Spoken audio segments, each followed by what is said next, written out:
এই চাচা আবু তালেব যখন জীবনের একেবারে সংকটময় অবস্থায় পৌঁছিয়ে গেছে, আমার আপনার নবী খুব ভালো মতো জানে চাচা যত মোহাব্বত করুক না কেন, ভালোবাসুক না কেন, যদি ঈমানবিহীন দুনিয়া থেকে চলে যায় এই মোহাব্বত তার কোনো কাজে আসবে না, তাকে জাহান্নাম থেকে বাঁচা হবে না।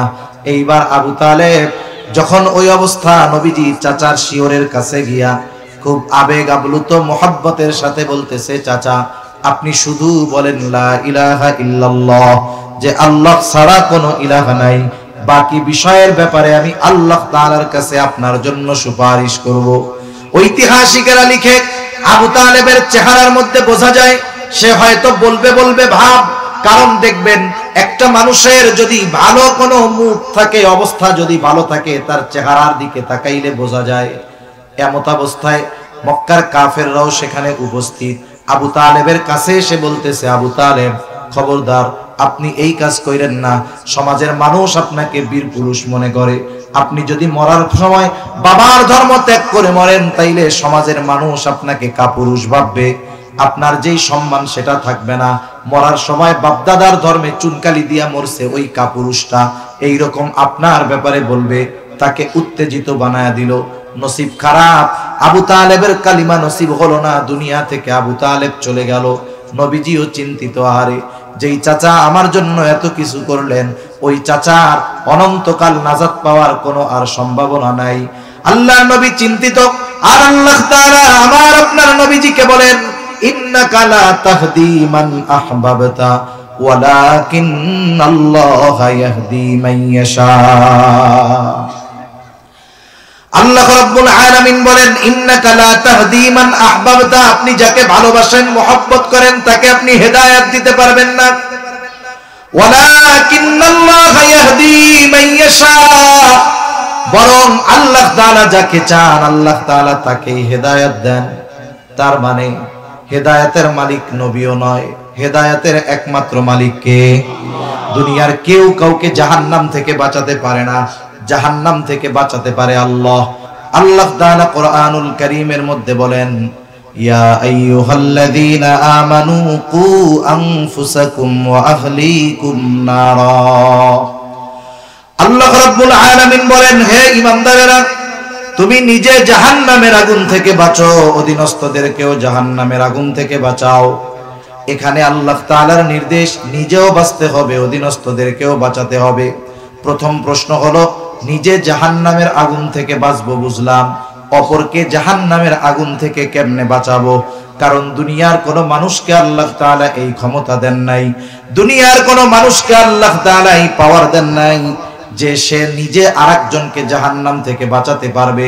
যদি এই ক্ষমতা দুনিয়ার কোন মানুষকে আল্লাহ তাআলা দিতেন, কমপক্ষে আমার আপনার নবী মুহাম্মদুর রাসূলুল্লাহ সাল্লাল্লাহু আলাইহি ওয়াসাল্লামকে আল্লাহ তাআলা এই ক্ষমতাটা দিতেন।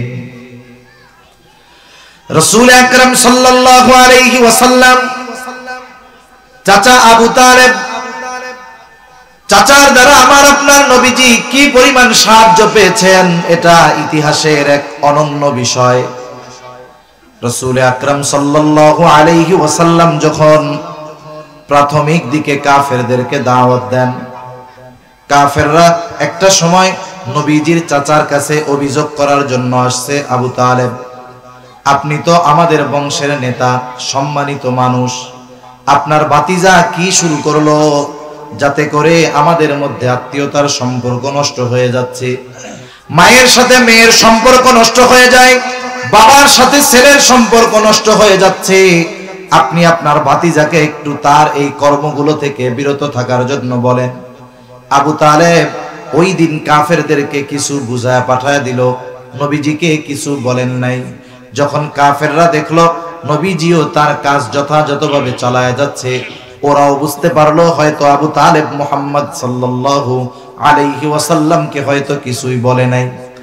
এইবার আবু তালেব উতবা সাহেবা মিলে একা নয়, আশেপাশের সব গোত্রের গোত্রপতিদেরকে নিয়ে আবু তালেবের কাছে এসে বলে, আবু তালেব আজকে আমরা একা আসি নাই, আমাদের সাথে আরবের আশেপাশের সব গোত্রের মানুষেরা আছে, সব গোত্রের গোত্রপতিরা আছে, আমরা চূড়ান্ত সিদ্ধান্তে উপনীত হয়েছি, আপনি যদি আপনার ভাতিজাকে তার কর্মকাণ্ড থেকে বিরত না করেন, তাহলে আমরা সম্মিলিতভাবে কিন্তু আপনার ভাতিজার বিরুদ্ধে ব্যবস্থাপনা নিব, ব্যবস্থা গ্রহণ করব।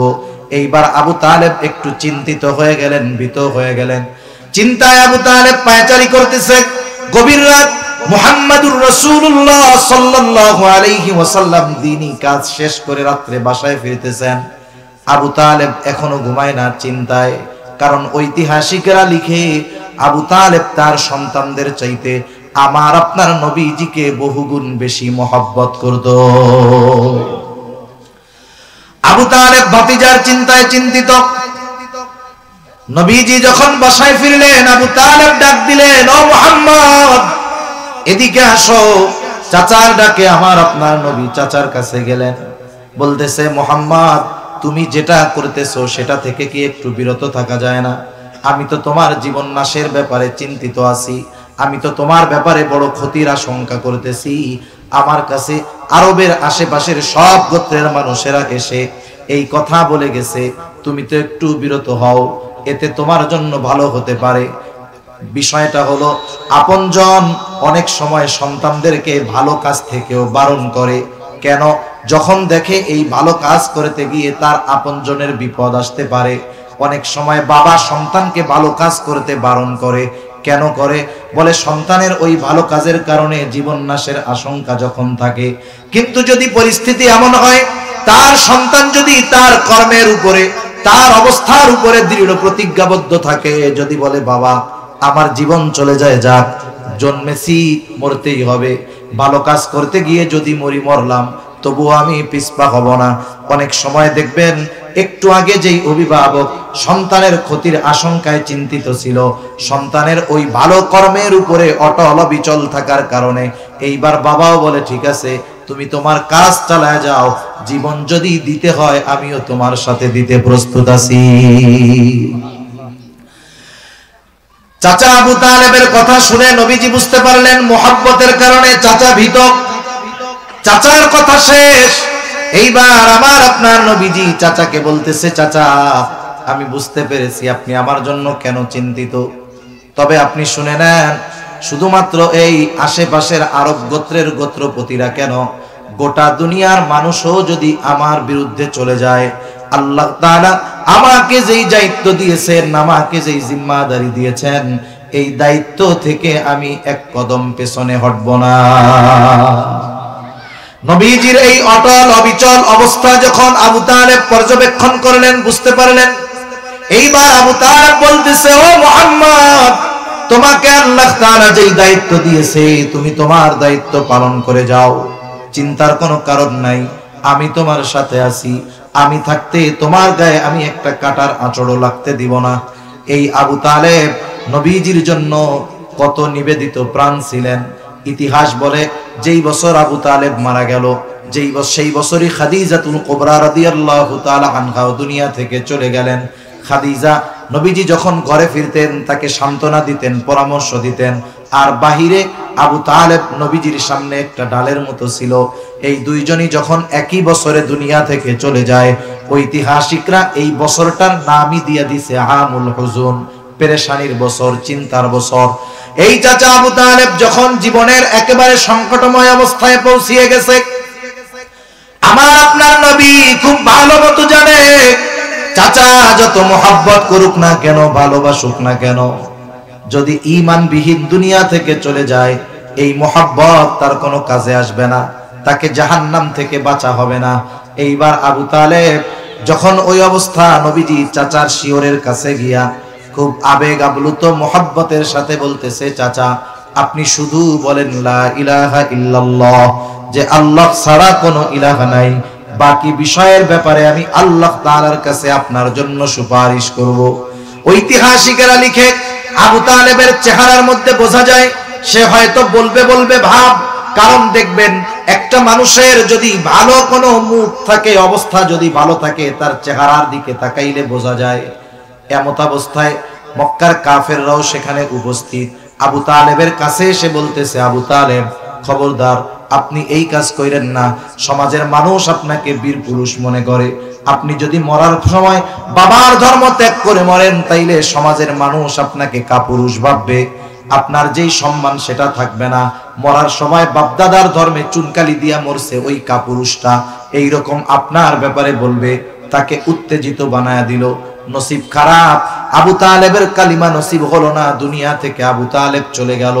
নবীজিও চিন্তিত, আহারে যেই চাচা আমার জন্য এত কিছু করলেন, ওই চাচার অনন্তকাল নাজাত পাওয়ার কোনো আর সম্ভাবনা নাই। আল্লাহর নবী চিন্তিত, আর আল্লাহ তাআলা আমার আপনার নবীজিকে বলেন, ইন্নাকা লা তাহদি মান আহবাবতা ওয়ালাকিন্নাল্লাহা ইয়াহদি মান ইয়াশা। আল্লাহ রাব্বুল আলামিন বলেন, ইন্নাকা লা তাহদি মান আহবাবতা, আপনি যাকে ভালোবাসেন মহব্বত করেন তাকে আপনি হেদায়েত দিতে পারবেন না। ওয়ালাকিন্নাল্লাহা ইয়াহদি মান ইয়াশা, বরং আল্লাহ তাআলা যাকে চান আল্লাহ তাআলা তাকেই হেদায়েত দেন। তার মানে হেদায়েতের মালিক নবীও নয়, হেদায়েতের একমাত্র মালিক কে? দুনিয়ার কেউ কাউকে জাহান্নাম থেকে বাঁচাতে পারে না, জাহান্নাম থেকে বাঁচাতে পারে আল্লাহ। এখন প্রশ্ন হইল, আল্লাহ তাআলা তো কোরআনুল কারীমের মধ্যে নবীজিকেও হাদি বলেছেন, পথ প্রদর্শক বলেছেন। আল্লাহ তাআলা বলেন, ওয়া ইন্নাকা লাতাহদি ইলা সিরাতিম মুস্তাকিম, আমি আপনাকে সিরাতে মুস্তাকিমের হাদি হিসাবে প্রেরণ করেছি, আপনি সিরাতে মুস্তাকিমের পথ প্রদর্শক। আবার আমরাও তো প্রতি নামাজে আল্লাহ তাআলার কাছে আল্লাহ তাআলার শিখায়া দেওয়া সবচাইতে দামি দোয়া, সবচাইতে দামি ইবাদতের মধ্যে করি, আমরা আল্লাহর কাছে বলি ইহদিনাস সিরাতাল মুস্তাকিম, আল্লাহ আপনি আমাদেরকে সিরাতে মুস্তাকিমের হেদায়েত দান করেন, মানে সিরাতে মুস্তাকিমের হেদায়েত দান করেন। আবার নবীজিকে আল্লাহ বলেন, আপনাকে আমি সিরাতে মুস্তাকিমের হাদি পথ প্রদর্শক হিসাবে প্রেরণ করেছি। তাহলে নবী কেমন হাদি আর আল্লাহ তাআলার কাছে আমরা কেমন হেদায়েত চাই, এটা একটা উদাহরণ দিলে বুঝতে সহজ হবে। মনে করেন একজন মানুষ কোনোদিন গোপালগঞ্জ যায় নাই, এখান থেকে যেই পথ কেউ চিনে না অথবা যে কখনো ওই পথে যায় নাই, ওই পথ যত সহজ হোক ওটা তার জন্য সহজ নয়, বরং কঠিন, ঠিক কিনা বলেন? এখন আপনি এখানে গিয়ে জিজ্ঞাসা করছেন, ভাই আমি তো গোপালগঞ্জ যেতে চাই।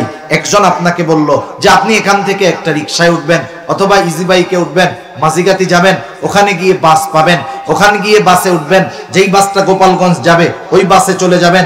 বাস যদি না পান একটা ইজি বাইকে ওই বেদগ্রাম যাবেন, ওখান থেকে আর একটা ইজি বাইকে গোপালগঞ্জ চলে যাবেন। এটা তো কাছের পথের কথা বললাম, যদিও কাছের পথ, কিন্তু যে জীবনে যায় নাই তার জন্য সহজ না কঠিন? যেই লোক এই পথ বলে দিল সেও কিন্তু হাদি, পথ প্রদর্শক। কোথায় যাবেন? বলে আমি গোপালগঞ্জ লঞ্চঘাট যাব। উনি পথ বলে দিচ্ছেন আপনারে। এখন আরেকজনের বিষয়টা এর ব্যতিক্রম। আপনি দাঁড়িয়ে আছেন, গোপালগঞ্জ লঞ্চঘাট যাবেন। এখন একজন মোটর সাইকেল নিয়ে আসছে, আপনি তাকে বলতেছেন, ভাই আমার একটু সাহায্য করেন। কি সাহায্য? বলে আমি তো একটু গোপালগঞ্জ লঞ্চঘাটে বা পাসপোর্ট অফিসে ওই জায়গায় যেতে চাই, কিভাবে যাব? উনি কিছুই বললেন না, বললেন আমার পেছনে ওঠেন। আপনি লাফ দিয়া মোটর সাইকেলে উঠে গেলেন, উনি এক টান দিয়া সুন্দর মতো গিয়ে পাসপোর্ট অফিসের সামনে আপনাকে নামায়া দিলেন, বললেন এটাই পাসপোর্ট অফিস। ইনিও পথ প্রদর্শক, ঠিক কিনা কন? কিন্তু দুইজনের মধ্যে তফাৎ আছে না নাই? জোরে বলেন, আছে না নাই? প্রথম জন হলো শুধু পথ চিনিয়ে দেয়, দ্বিতীয় জন শুধু পথ চিনিয়ে দেয় তা না, ওই পথের শেষ গন্তব্যে নিজ দায়িত্বে পৌঁছায়া দেয়। আল্লাহ তাআলা আমার আপনার নবীজিকে প্রথম দায়িত্বটা দিয়েছেন যে তিনি শুধু পথটা চিনায়া দিবেন, নির্ভুল পথ, কিন্তু ওই পথে তিনি পরিচালিত কাউকে করতে পারবেন না। কিন্তু আল্লাহ তাআলার কাছে আমরা যেই পথ চিনিয়ে দেওয়ার কথা বলি, আল্লাহ আপনি শুধু আমাদেরকে এই পথ চিনিয়ে দিবেন না, আপনার করুণা দিয়ে, আপনার দয়া দিয়ে, আপনার রহমত দিয়ে এই পথের উপরে সুদৃঢ় রেখে এই পথের শেষ পর্যন্ত আপনি আমাদেরকে পৌঁছায়া দিবেন। আমরা আল্লাহ তাআলার কাছে এই হেদায়েত চাই যে তিনি শুধু পথ চিনায়া দিবেন না, একেবারে গন্তব্যে তিনি নিজ দায়িত্বে পৌঁছায়া দিবেন। নবীজির দায়িত্ব কি? নবীজি একেবারে নির্ভুল পথ বলে দিবে, কিন্তু পথ পরিচালনার দায়িত্ব নবীজিকেও আল্লাহ তাআলা দেন নাই।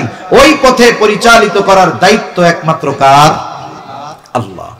তাহলে যেখানে নবীজি কাউকে জাহান্নাম থেকে বাঁচাতে পারেন না, এই ক্ষমতা আল্লাহ নবীজিকে দেন নাই। এই জন্য আমরা কেমনে জাহান্নাম থেকে বাঁচাবো আমাদের অধীনস্থদেরকে?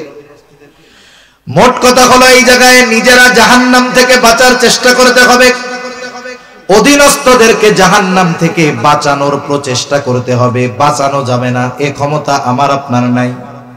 এখন কথা হলো আমি আপনি জাহান্নাম থেকে বাঁচবো কেমনে? বলে আল্লাহ তাআলার হুকুম আহকাম আদেশ নিষেধ মেনে চলার মাধ্যমে। বুঝে থাকলে একটু জবাব দিবেন। বলেন তো, আমি আপনি যদি দ্বীনের উপরে পরিপূর্ণভাবে চলতে চাই, তাহলে আমাদেরকে ইলমে দ্বীন অর্জন করার দরকার আছে না নাই? আছে। জাহান্নাম থেকে বাঁচার জন্য যতটুকু শিখতে হবে এতটুকু শেখা তো ফরজ। কেন? আল্লাহ তাআলার আদেশ নিষেধ মানার জন্য যেই পরিমাণ জ্ঞান দরকার এটা তো অর্জন করা ফরজ। সাথে সাথে অধীনস্থদেরকেও বাঁচানোর নির্দেশ আল্লাহ তাআলা দিয়েছেন। তার মানে আপনি যখন অভিভাবক, আপনার অধীনস্থদেরকে দ্বীনের উপরে পরিচালিত করার জন্য কিন্তু জ্ঞান দরকার।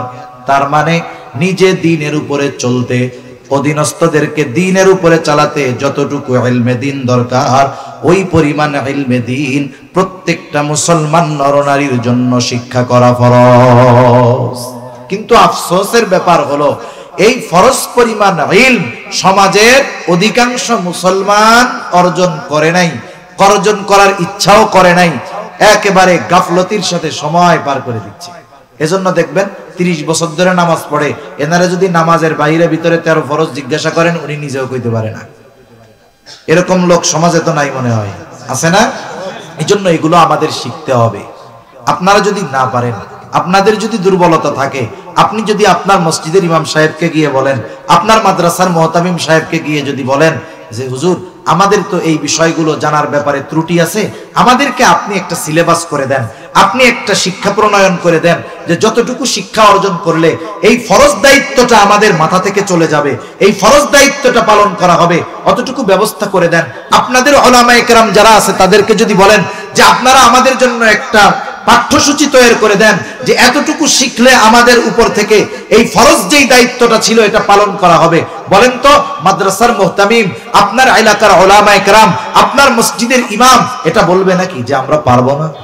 বলবে? এটা বলবে না। আসল বিষয় হলো আমরা আমাদের দুর্বলতা উলামায়ে কেরামের সামনে প্রকাশ হয়ে যাক, এটা আমরা লজ্জা পাই।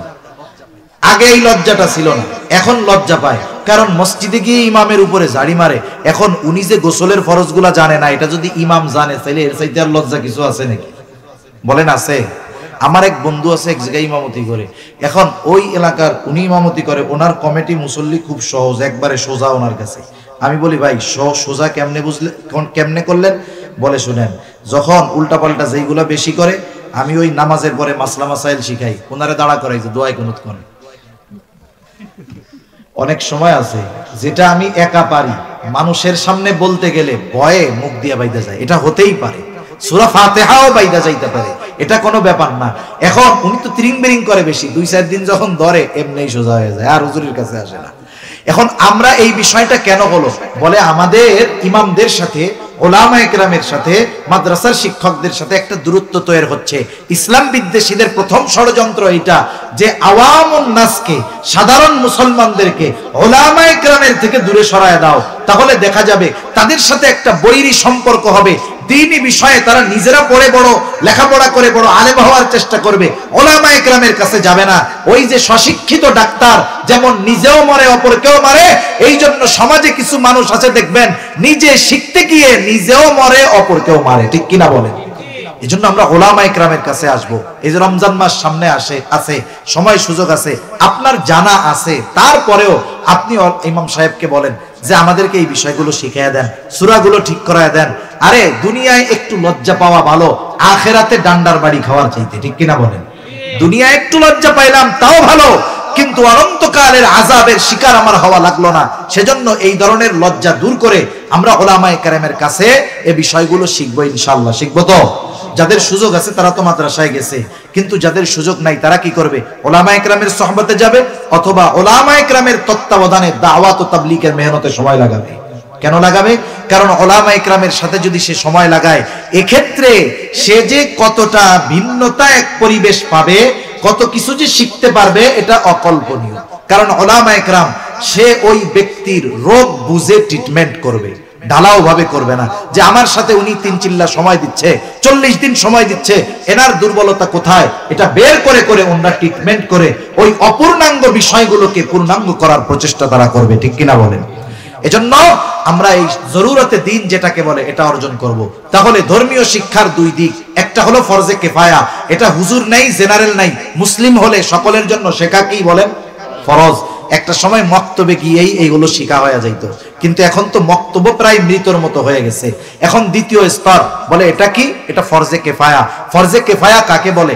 সাধারণভাবে আমরা যেটা বুঝি যে এক এলাকায় যদি একজন মইরা যায়, ওই এলাকার কিছু মানুষ যদি ওই ব্যক্তির দাফন কাফন সহ অন্যান্য সব ব্যবস্থা করে নেয়, তাহলে এই দায়িত্ব থেকে এলাকার সব মানুষ মুক্তি পেয়ে যাবে, সকলের পক্ষ থেকে আদায় হয়ে যাবে।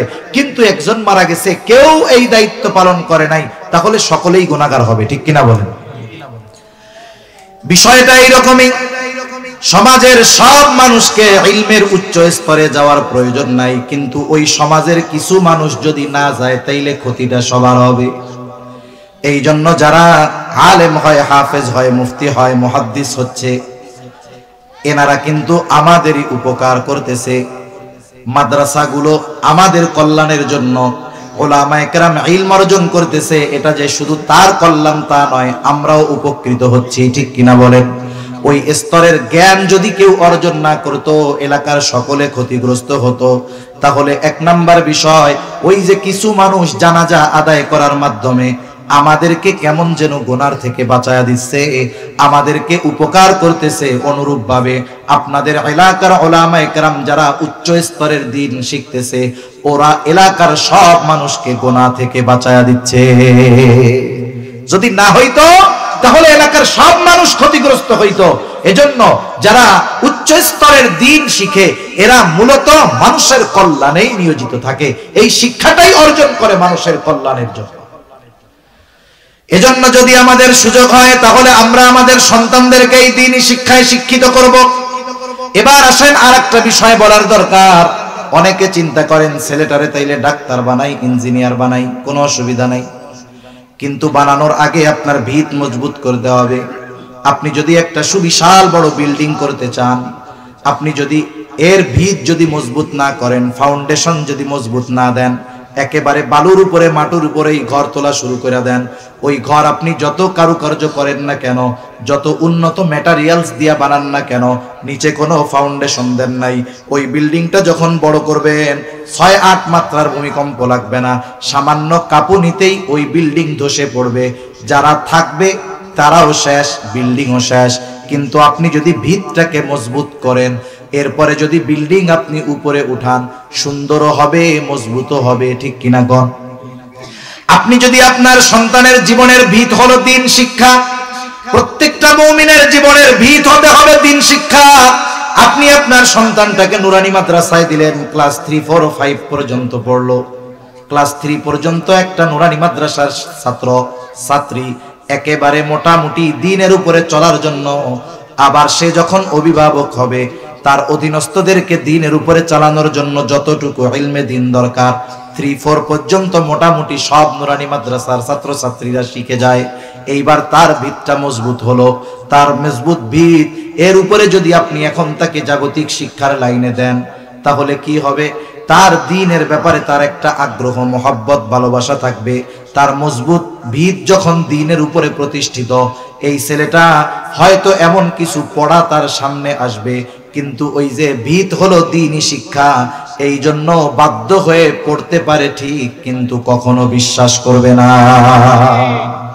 জাগতিক শিক্ষার যেই ভ্রান্তি, যেগুলো তার ঈমান নষ্ট করতে পারে, আকীদা নষ্ট করতে পারে, ও পড়লে বুঝতে পারবে যে এই পড়াটা তো ঠিক না, এই পড়াটার মধ্যে ভুল আছে। সে জানার জন্য পড়লো, কিন্তু ওটা সে বিশ্বাসও করবে না, ওটা সে মানবেও না, আমলও করবে না।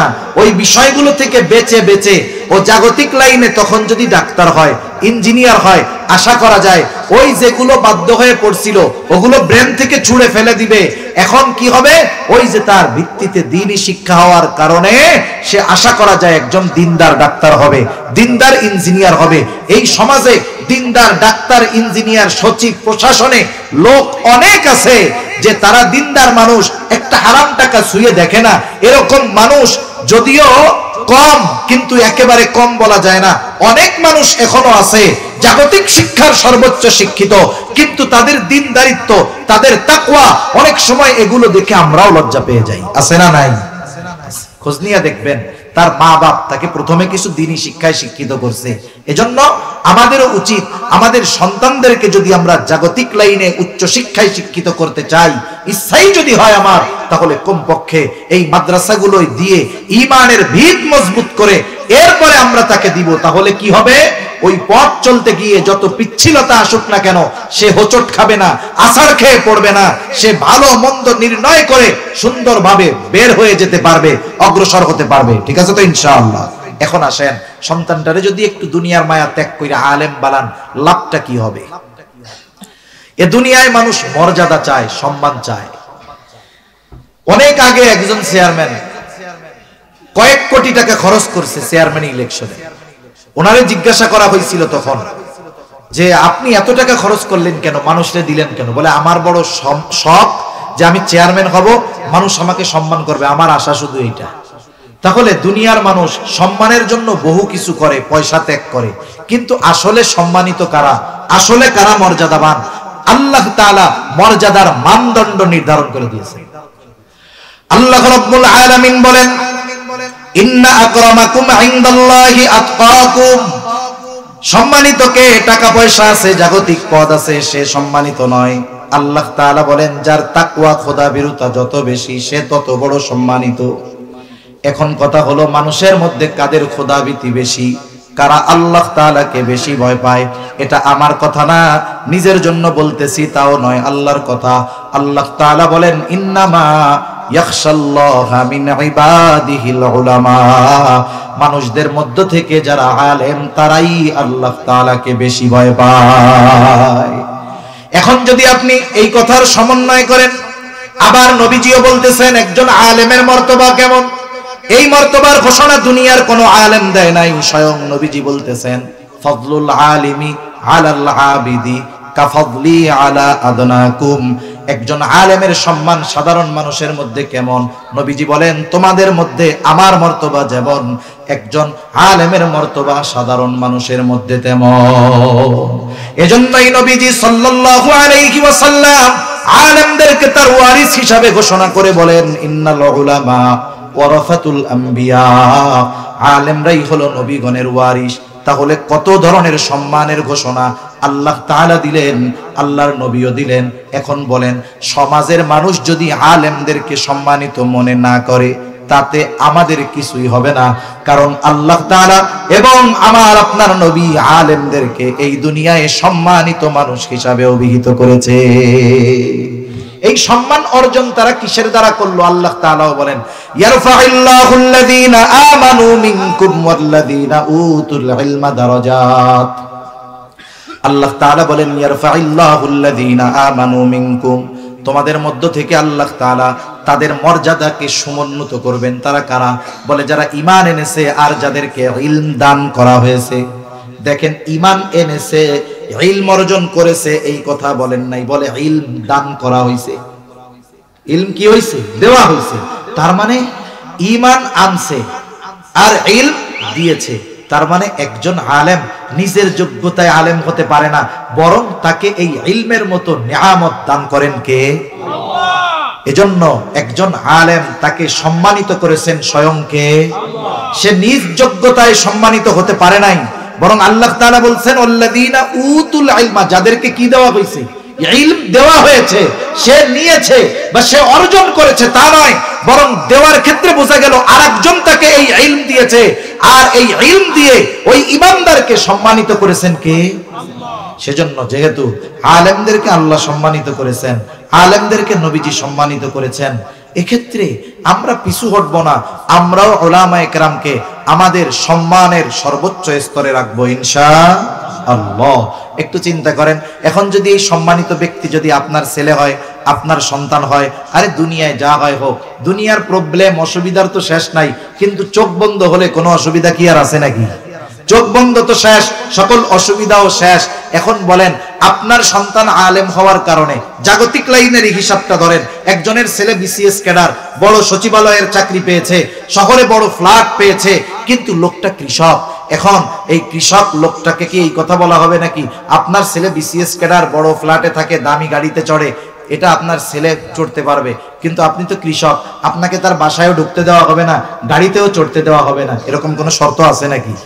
বরং ওই কৃষক বাবা যখন যাবে, ছেলেটা যদি তার বড় স্যারের সাথে পরিচয় করায় দেয়, স্যার আল্লাহ তাআলা আমার বাবা আমাদের জন্য মেহনত করেছে, এই যে আমার বাবা, ওনার কারণে, মেহনতের কারণে, আল্লাহর তৌফিকে আমি এই জায়গায় আসছি, ওই বড় বড় অফিসাররা ওই কৃষক বাপকে সম্মান করবে কি করবে না? আপনি একজন সৌভাগ্যবান বাপ, বাপের মতো বাপ, ছেলেরে মানুষের মতো মানুষ বানাইছেন। দুনিয়ার লাইনে একটা ছেলেকে জাগতিক সামান্য সম্মান অর্জন করার ব্যবস্থা, প্রচেষ্টা আপনি করলেন, এক্ষেত্রে কত মানুষের প্রশংসার দাবিদার আপনি হন। আর আপনি যদি দুনিয়ার স্বার্থ ত্যাগ করে একটা ছেলেকে যদি আলেম বানান, একটা ছেলেকে যদি হাফেজ বানান, বলেন তো আখিরাতে ওই সন্তান যদি সম্মানিত হয়, এই মা বাবা যারা দুনিয়ায় ত্যাগ স্বীকার করলো, তাদেরকে আল্লাহ তাআলা সম্মানিত করবেন কি করবেন না? এজন্য আমরাও যদি দুনিয়া আখিরাতে সম্মানিত হতে চাই,